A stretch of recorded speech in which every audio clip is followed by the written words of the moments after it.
ஒட்டாத அறிவு, அனுபவத்தோடு ஒட்டாத கல்வி. கம்பி நீட்டுதல், நழுவுதல்,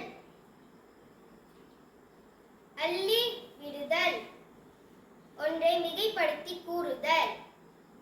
ஊமை தொடரும் பொருளும் எலியும் பூனையும் போல எப்பொழுதும் பகைமை உணர்ச்சி கொண்டிருத்தல்.